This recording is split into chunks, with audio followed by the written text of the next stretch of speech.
My name is Matt Kelly and I love a great experience. In 2011, I broke the world record for the longest high five, which somehow led me to crowd surfing in Austin, Texas. I've written a best-selling book, worked for a billionaire, and hosted an iTunes #1 podcast. And now, I'm a director at JMD, a Brisbane-based creative and marketing agency. I believe that if you're going to do anything in life, do it because it'll be a great story and a great experience, which is exactly what this show is all about. Welcome to the Great XP Podcast. Hello and welcome to another episode of the Great XP Podcast, the show where we explore the experiences of marketers and business leaders because we believe that no matter what the experience, good or bad, something can be learned from everything. In today's episode is a particularly good one. I'm excited about this. We've got a good personal friend and friend of JMD, Andy Fell. He's the founder of GiFT631, but he's got a corporate career spanning 30 years, senior leadership roles for 20 years.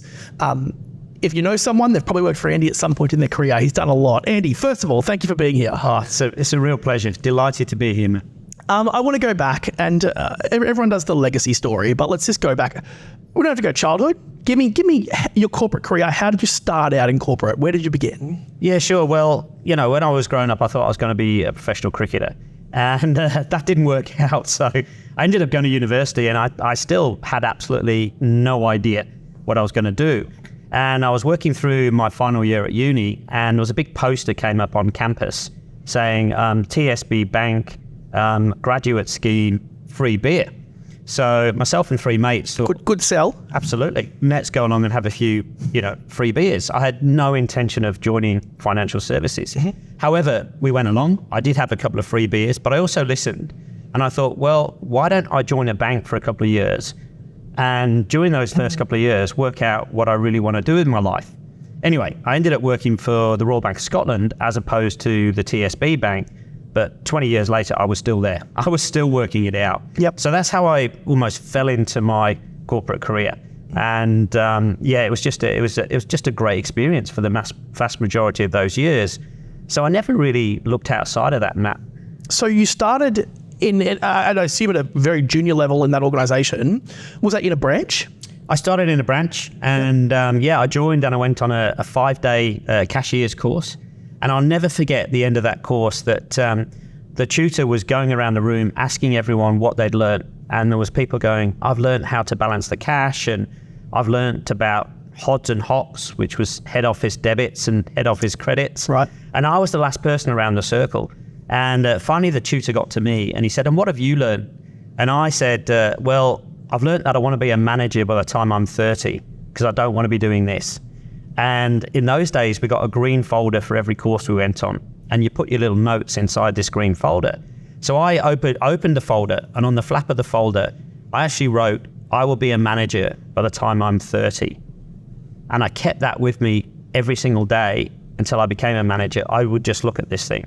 Now, today, there's tons of managers in financial services in their 30s. But in those days, everyone was in their 50s. Everyone was a man. Everyone looked the same, acted the same, dressed the same. Everything was the same. And I was just determined that I was going to smash through this. And I was actually a senior manager by the time I was 30. Wow.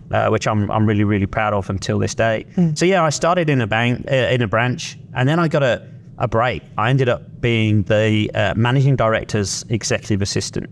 Right. And this guy really got diversity and inclusion. And this was around 1990.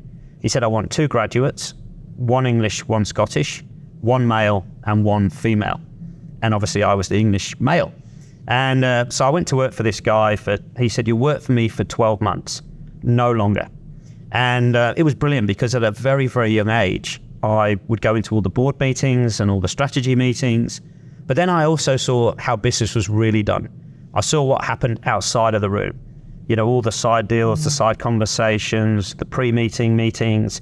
And I just got a really good sense of the importance of networks, the importance of relationships, the importance of really doing your homework before you go into a senior meeting room. Right. True to his word, 12 months to the day, he said, it's time to move on. And he said, I've found you your next role. He said, we're going to launch personal selling into the Royal Bank of Scotland. And I've hired this guy called Mike Gcott, who's going to be head of UK sales. Very, very small team. And I want you to go and be part of that team.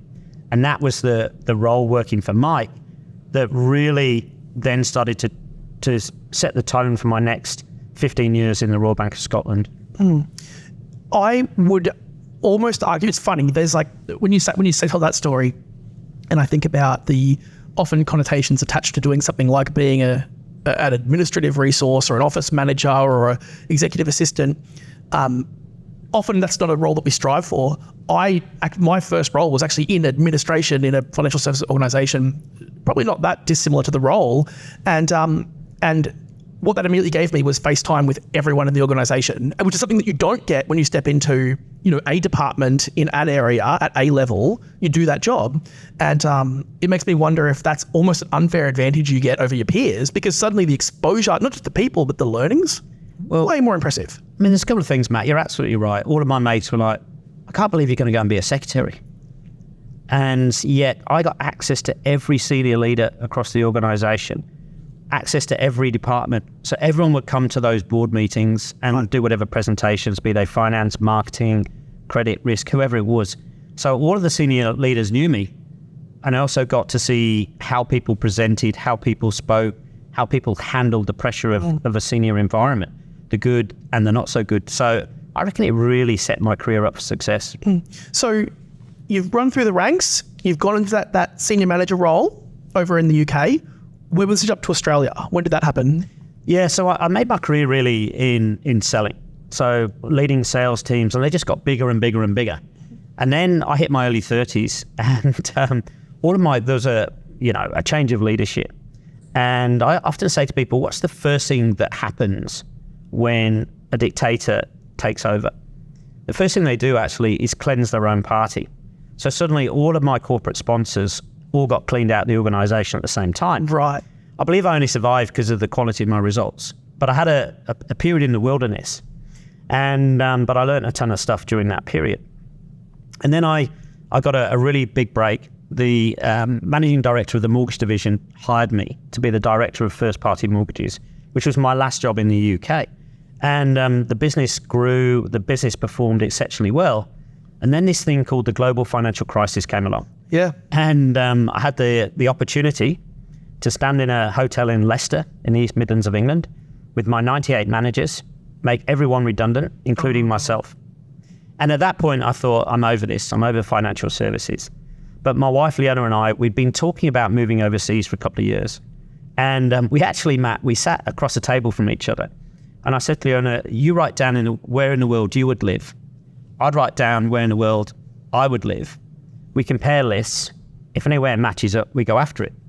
If our two lists are completely separate, then it's never going to work. We'll just find something else to do in the UK. We both had Australia, we both had Singapore, and we both had New York to Boston in the US. And literally, a few weeks after we'd done that exercise, a headhunter came calling, looking for someone to take a senior role running the state of Queensland for the Westpac Group. Right. And was that an instant yes for you? Did you come out here and go through an interview process, or did you already know Australia's it, that's where I'm going? I went through a massive process to get the job, and because of the hours difference. Right. I had a guy from HR who interviewed me at 7 o'clock in the morning. I had 3 hours with a psychologist that started at 10 at night, finished at 1 in the morning. But that was fun, yeah. Yeah, I met, and the first line of the psychologist's report was, this guy doesn't suffer fools gladly. Yeah. I was just like, I got asked a question at midnight, who are you more like, your mum or your dad? And I'm like, well, actually people say I'm more like my grandfather. It was like, so you don't like your parents? Well, no, I absolutely love my parents. Sounds like a psychologist's question. Absolutely. And what was your biggest achievement from when you were 7? I'm like, well, So anyway, I got through that, and I was interviewed in London, and then Leona and I were flown out to Australia, and then the rest is history. We got the job. Yeah. It was a very quick yes from us. We're really keen, to move over. Originally, we only came for 2 years. That was the original plan. We said, let's go to Australia for 2 years. Then let's go to Singapore for 2 years. Let the GEFC wash its way through, and then we'll go back to the UK. Because I do have a son from my first marriage who was growing up in England with his mum. And for me, Matt, no decision in business is hard. The decision to move to the other side of the world, the process of moving was easy. The process of leaving Tom in the UK was exceptionally difficult. And every key business decision I had to make thereafter, it just paled into insignificance compared to that decision. So we moved and then we fell in love with the country. We'd both been here on a holiday before and things went exceptionally well until, it was time to leave the corporate world behind. Yeah. So we'll get to leaving the corporate world behind. I know that within the Westpac group, so it started in Queensland, that turned into a multitude of roles. I know at very senior levels in that organisation with huge headcounts under the teams. Can you talk about that experience at all? Obviously, that would have been a huge growth curve in its own right, going from a sort of general management role in one state to some pretty impressive senior roles. Yeah, and I'd run 2,000 people teams in the UK. I was running Scotland in my early 30s, 2,000 people, 200 branches, crazy, 200 business bankers. So big scale at that age too is crazy. Big scale people distribution businesses. That's what I love most in the corporate environment. And then what I found was one of the things you got from UK banking was incredible rhythm, systems, disciplines. And I found actually that, first of all, Queensland, and then when I moved to Sydney and took over the St. George Consumer Bank, we're actually a little bit behind.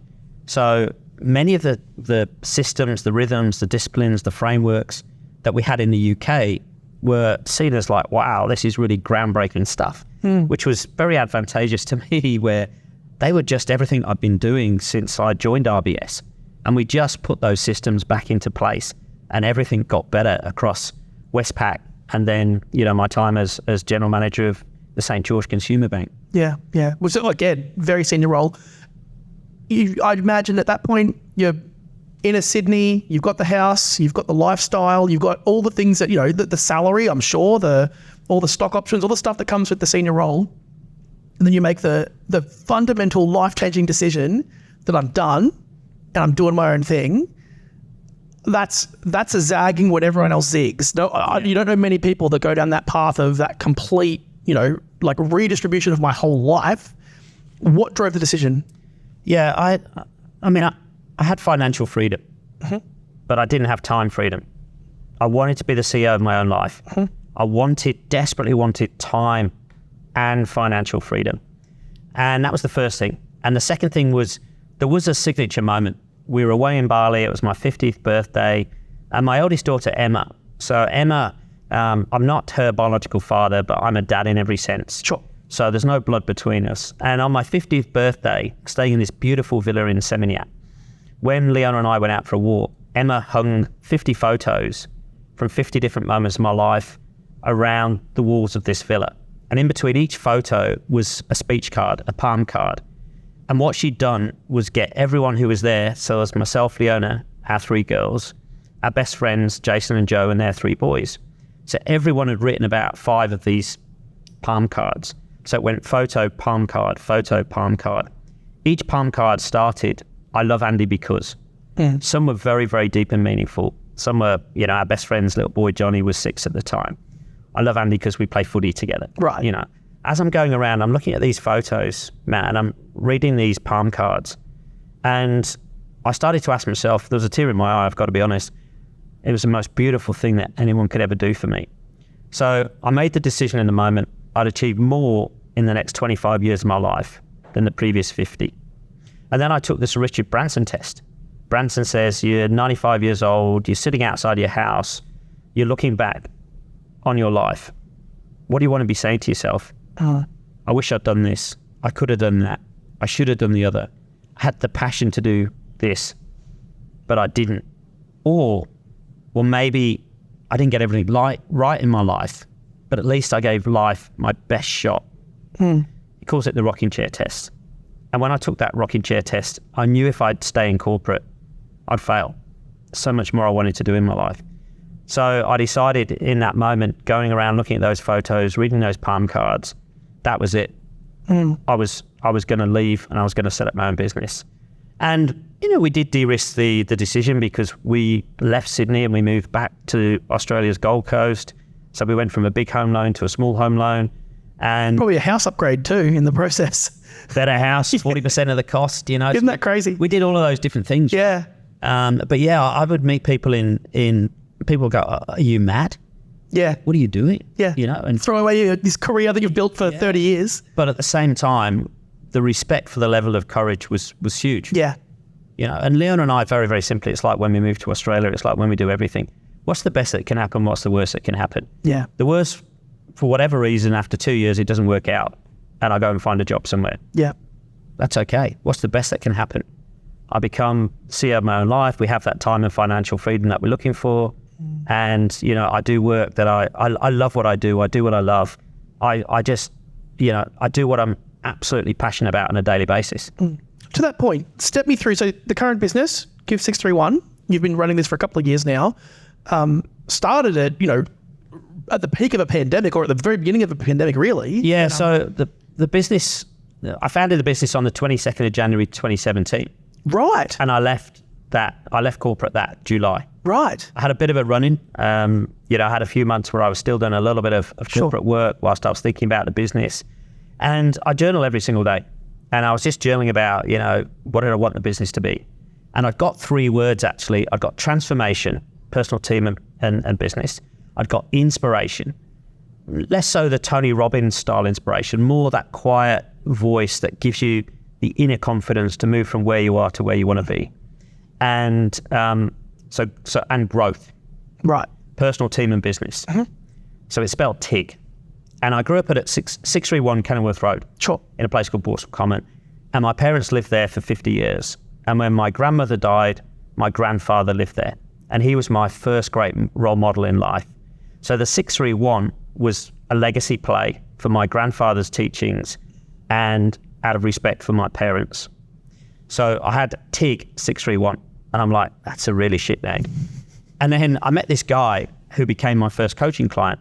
And he's like, you know, Andy goes, I leave the house incredibly early in the morning. I get home incredibly late at night. I have no relationship with my partner. I have no relationship with my kids. Even the dog doesn't want to go for a walk with me anymore.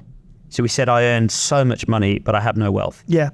And I got home that night, having met that guy, and I wrote in my journal, fulfillment. Right. And literally, the next morning, I'm having my Mozart time. I look at my journalings, and I go, it's not TIG 631. It's GIFT 631, growth, inspiration, fulfillment, transformation. Right. 631. And I set up and said, right, you know, I'm going to need a few pillars of this business because, as you say, I was a general manager of a bank with everything that goes with that. Yes. There's going to be some strategy attached to that. So we're going to have to be a conference and keynote speaker. Yeah. We're going to have to do some one-on-one coaching. We're going to have to do some leadership and talent development programs. And then I had this free kick that I was asked by LinkedIn to speak at a conference at Sydney Town Hall. Right. They were looking for a senior professional who they thought, you know, managed the professional, personal kind of brand really effectively on LinkedIn. Sure. And they approached me. And the Westpac Group, very, very good at them, said obviously, yeah, they were happy I went and spoke. It wasn't public knowledge that I was leaving the bank at this point. Sure. So I did it very, very respectfully. And this guy came and found me in the break. And there was about 1,000 people there, but he tracked me down. And I'll always be very grateful to this guy. He's become a really good friend. And he goes, your session was absolutely brilliant. He goes, it's a real shame you're working in corporate, he said, because we're about to have you know, a 3-day offsite as a leadership team. He said, have you ever considered doing offsite facilitation? Never had it cross my mind. You're like, funny you asked. Absolutely. Yeah. I said, I'm just about to leave. Yeah. And I've got a 4-pillared business. So suddenly I added offsite facilitation. Yes. And they became my first major client. In fact, from that presentation that day in Sydney Town Hall, I found my first 2 really big opportunities. Right. Someone else was looking for a conference speaker. Yes. And rang someone who was in the audience and said, you know, I'm arranging this conference of all places in Bangkok. It was a big travel conference. He said, I'm looking for 2 speakers. Do you know anyone? Have you come across anyone recently? And he said, well, I'm actually in Sydney Town Hall at this conference. They've had 2 speakers on this morning. I recommend you get one or both of them. And that was myself and Kerry Potthurst, who was the Sydney Olympic beach volleyball gold medalist.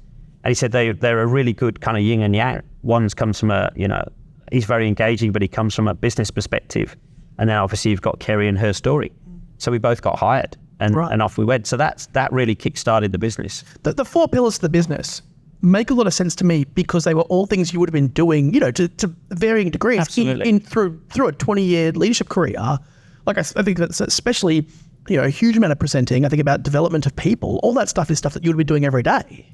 Yeah, I mean, my superpowers within corporate was building high-performing teams, building great cultures, great environments, creating a great tone, and encouraging and inspiring and motivating people to go a little bit further than they've ever gone before. So very much a personal best or a +1 mentality. Right. That was my superpowers. I was really passionate about my people, always passionate about the customer, and always passionate about the communities in which we operated. I was less effective, looking up the way as opposed to out the way. Right. And I just wanted to build a business based around those passions, as you say. So you talked about a few interesting things: conferences, offsite facilitation, even development to a degree. All things happen face to face. We can't ignore the global pandemic that kicked in just a couple of years into your new business that you're rolling out. I can imagine what that was like as someone who was traveling around, going to all these face-to-face things, doors closing. Talk me through how COVID impacted you. Yeah, it went from being the worst thing that could happen to the best thing that could happen. So I'll give you a circle of life and then I'll zone in on COVID. So my father, key figure in my life, very, very superstitious about Friday the 13th. Right. And he had an old-fashioned TV that was about this wide. And on top of the TV, he had these wooden blocks with the days of the week and the dates of the month. And whenever it got to Friday the 13th, my father would fold them down so you couldn't see them. Right. And when it got to Saturday the 14th, he'd pull them back up. My father died on Friday the 13th of December, 2019. Jeez. Spooky. Yeah. The very next Friday the 13th is Friday the 13th of March, 2020. Uh-huh. I'm sitting in Melbourne Airport. My flight's delayed about 5 or 6 hours. And the fear of the global pandemic is really kicking in. Sitting in Melbourne Airport that day, I lost about 60 to 70% of my future bookings on that one day, Friday the 13th. Well, you're sitting there looking, just in an airport, can't do anything, just watching the emails. My diary is just empty. Crazy. So as you know, no conferences, no events, no offsites, no team building, no face-to-face work of any description. I lost 95% of my business in 3 weeks. But you know what, Matt?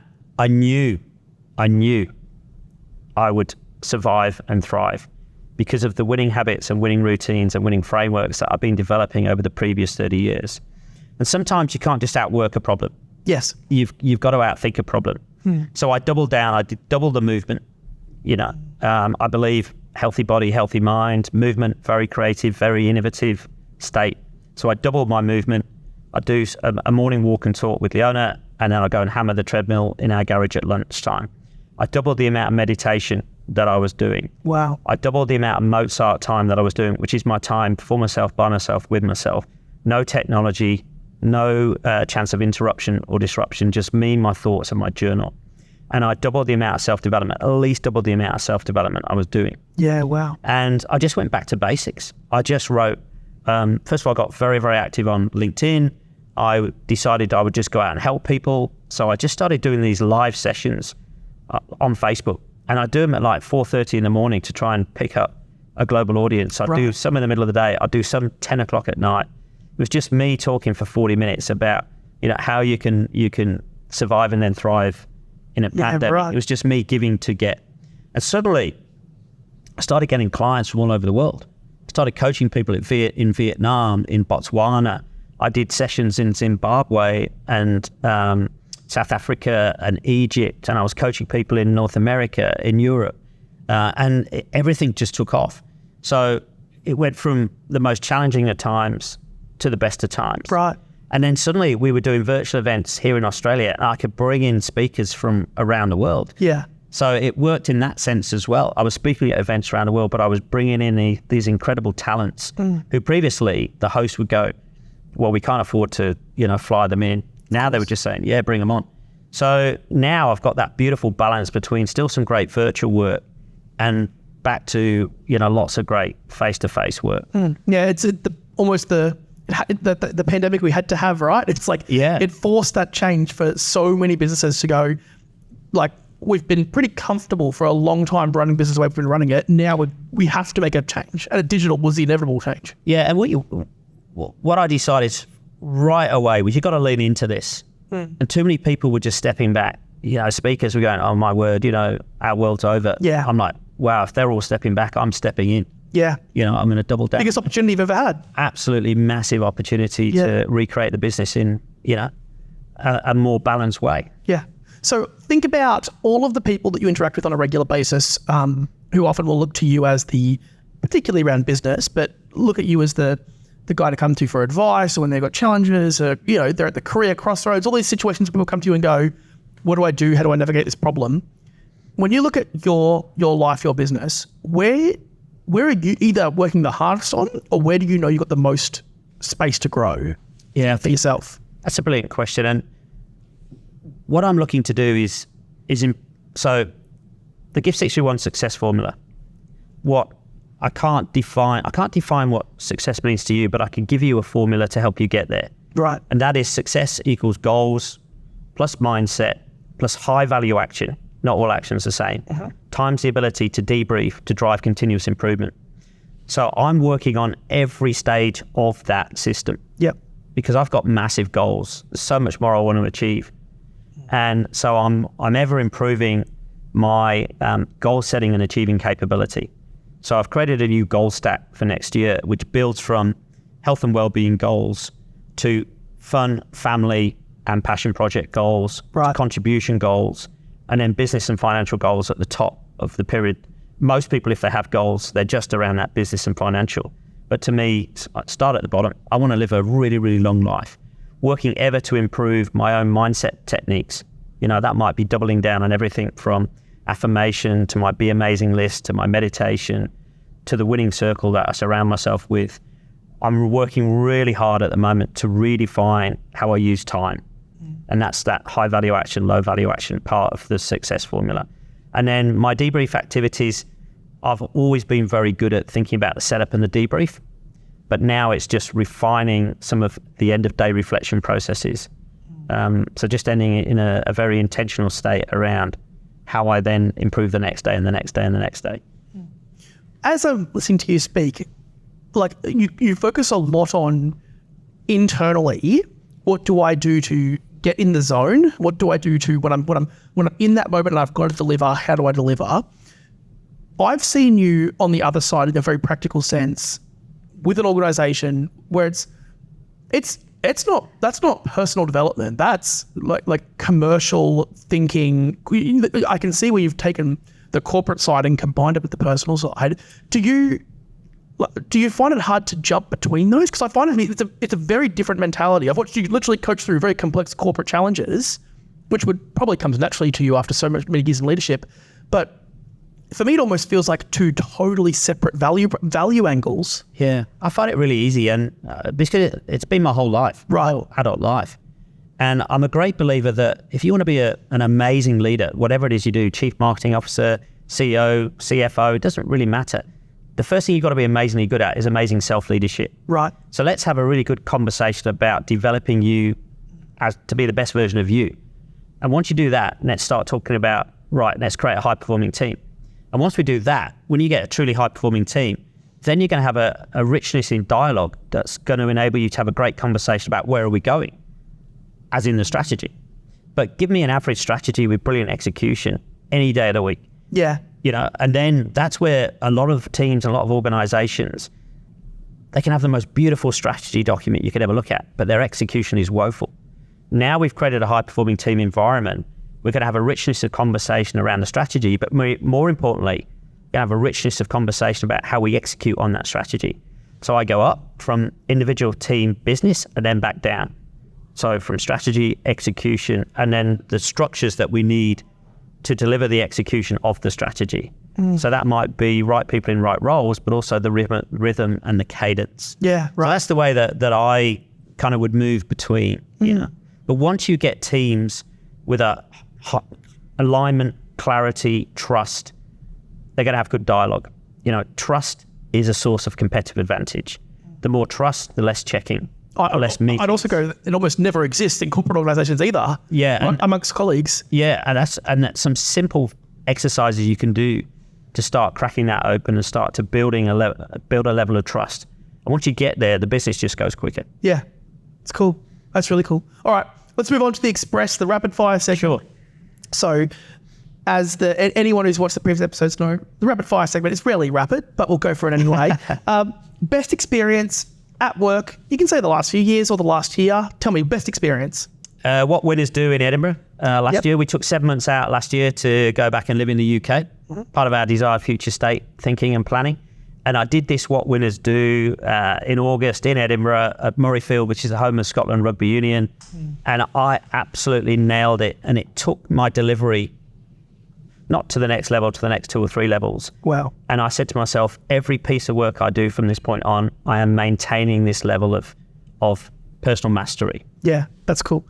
Best experience that you've ever, let's go experienced as a customer first. So it could be a product, service, someone else. Yeah, for me, I tell you what, every time I go to an event, like last week I was in Fiji delivering at a conference, the service was exceptional. Every touch from the hotel and the travel company from start to finish was amazing. It could be Singapore, it could be Malaysia, it could be Thailand. Yeah. The service ethos blows me away. It could be Bali, where we were for my 50th. Yeah. You know, the support we had in the villa. Yeah. That is a level of service that I aspire to in every contact with all of my clients. That's cool. I like that. Best experience you've ever created for a customer? And it could be any role. Oh, mate, you're going to love this. Okay, go on. Hit me. I go back to 2005. RBS have got a relationship with Williams Formula One. And part of that, you get to use the Williams Conference Centre in Oxfordshire in England. For some reason, no one else in the bank seemed to really understand or know this. So I got to use this a few times. Right. And I was running learning development communications at the time. And I said to the team, I want to create the best ever experience we can create for all of our suppliers. So we got about 35 partners, suppliers, to go to the RBS Williams Conference Centre. And we got someone who became a really, really good friend of mine called Richard West, had a long, long career in commercial Formula One. And he did this thing called the Pit Stop Challenge. So we had 4 or 5 suppliers at a time on each wheel of a Formula One car, and they had to change the wheel under the pressure of the stop clock. Yep. So that was just a unique experience for so many of them. Yes. Then we took them on a tour of the Williams Formula One garage. Whether you love motor racing or not, you were just blown away. Impressive. And then we did the corporate bit. And then it gets better. We had a room in this village in Oxfordshire where we had an evening event. There's only 35 people. We decided to make it black tie. And we invited a guy called Sir Sterling Moss to come and speak. Now, Sterling was in his 80s. He was the best British motor racing driver never to have won the World Championship. Wow. He's most beautiful human being who just enthralled the guests for that evening. But what we'd done, we created a 4-track Scalextric. We'd set up this massive 4-track Scalextric course. So after dinner, Sir Sterling Moss agreed that he'd present the prizes. So we ran kind of a knockout competition, 4 suppliers at a time, cool, going around this Scalextric, all got through to the final. Yep. This was not my finest moment in my corporate life. Go on. I also got through to the final. Yes. Not great. I know. I was just so competitive. Yes. Anyway, my team got their revenge because they put me on one of the outside lanes in the final. Yeah. And one of my team just put his finger across the track as my car shot round. Thank God he did. And disappeared Thank God he did. I know. Anyway, so then we had this Scalextric competition and Sir Sterling Moss presented the prizes. That people still talk about that almost 20 years later. That whole day, that whole experience was just game changing. There's something about doing it just like totally different to what anyone else would do. Yeah. Right? It's like, that's first of all, that's experience that you can't necessarily, well, you probably did buy it, but no one else can buy that experience. You've got it locked in as part of a sponsorship deal. So it's almost an unfair advantage that you've got in that situation. You can create something totally unique. Yeah, absolutely. And then it's just tying in the little extras, like giving everyone a copy of Richard West's book, the guy who did the Pit Stop Challenge, arranging Sterling Moss to stay and just present the prizes. He had a phenomenal night. He absolutely loved it. So all these little touches that took it from a great experience to a unique experience. Yeah. I think you've already hinted at this, but describe to me your leadership style. Do you have a specific style, or does it evolve? Yeah, my style is very much set direction, check understanding, get out of the way. Right. I believe too many corporate leaders get in the way. So very, very clearly defined empowerment system. Lots of leaders I meet say, I'm an empowering leader. So I say, what's your system? I say, what do you mean? I said, well, if you're going to empower, people have got to know what they're empowered to do, what they're not empowered to do. And then for me, it's communicate. Clarity of vision, clarity of goal, clarity of action, clarity of behavior. Always out and about in the business, town hall, every opportunity I could get to connect with people. Might be a new starter event. It might be a branch manager course. It's just constantly reinforcing the vision, the strategy, and the execution of that strategy. Our corporate strategy in St. George as a consumer bank was 37 words. Wow. The most simple strategy, chalet strategy on a page you could imagine. Now, I'm not going to sit here, Matt, and say to you that 2,000 people, if you blanked out all the words, could fill in, all. Sure. But I reckon 80% of the people could fill in 80% of the words. Wow. Which I reckon across 2,000 people distributed across Australia was pretty strong. Yeah, very strong. And it's keep it simple: clarity, consistency, simplicity. 3 immense words in leadership. Most businesses I go into, there's a lack of clarity. There's definitely a lack of consistency. A leader who's this week, this is important. Next week, that's important. The third week, something else is important. If everything's important, nothing's important. I'm just waiting for you to change your mind again. Yeah. And then simplicity. Again, another silly mistake I made early in my career, because I was so young, like we spoke about at the start. I'm in this room with all these old blokes, and I want to prove that I'm smart enough to be in that room. Yeah. So what do? I overcomplicate everything. No one can understand me. No one can follow me. I learned that lesson really, really quickly. If I want to be a great leader, I've got to simplify everything. When I moved to Australia, Jason Yetton, brilliant leader who hired me, Andy, make the complex simple and the simple compelling. And that is just beautiful leadership words. It is. Talk me through most challenging work-related experience in the last few years. Well, interestingly, clearly the obvious one is you go back to COVID. Of course. But beyond that, we took 7 months out last year. Yes, I did do some work with UK clients. We want to build a UK client business. And I rocked back up in Australia in January this year. And, so close after the end of the pandemic, I then take myself out of the game for 7 months. And that was tough in the sense of, as we both know, business is about momentum. Success breeds success. And just cranking the engine up again, really getting going, getting back out and building the pipeline, building networks, building relationships, and just doing the do. And I just, not overly thought, but, I thought there'd be a pile of business just waiting for me to pick up. And it wasn't there. Right. But it's, again, the business is better for it. Because I had to get back on the tools, pound the pavements, hit LinkedIn, and just recommunicate and resell, the vision of what GiFT631 is all about. And most importantly, the problems we're going to solve and the difference we're going to make to other people's lives. Right. Final question for you. An experience from the last year that you're going to look back in 10 years from now and remember? The first launch of the rocking chair test. Yep. We launched the rocking chair test in Old Government House in Brisbane. And it was just, my wife was the MC, Leona, the 3 girls were there. So many people that we passionately care about were in that room. It was just a phenomenal event that, I truly believe we got absolutely everything right we could have done. Yeah. And that night will live with me forever. Yeah. To that point, I'm going to actually hold it up because I saw that you've got one here. I've got one right over there. The rocking chair test. Just go and buy it. I reckon if you Google the rocking chair test Andy Fell, you're going to find it straight away. You will. And I reckon that I have read it. It is a very simple read. It's not a difficult read. That is someone who doesn't read a lot. That's important. But I would thoroughly encourage anyone, I'm looking straight down the barrel, which I don't usually do.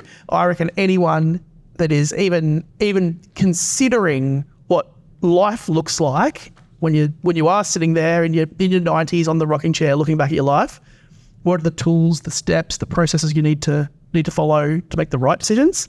That's a good place to start. Brilliant. Thank you very much. And the other thing I would say is, and I haven't done this for anyone else, Andy, but I would definitely say it here, is if you've got an organization that would value what you do, I think it's worth people reaching out, because I've had you personally facilitate offsites for our team in the past, and everyone leaves that going, almost comes in going, corporate exec from banking, we're a creative agency, what am I going to learn? And inevitably, everyone leaves going, didn't expect to learn that. That was crazy. And I think that's just a big testament to the quality of not just the methodologies, but also the adaptiveness of the style that you have. It's like a pretty strong way to resonate with a room. Brilliant. Thank you. Thanks for being here.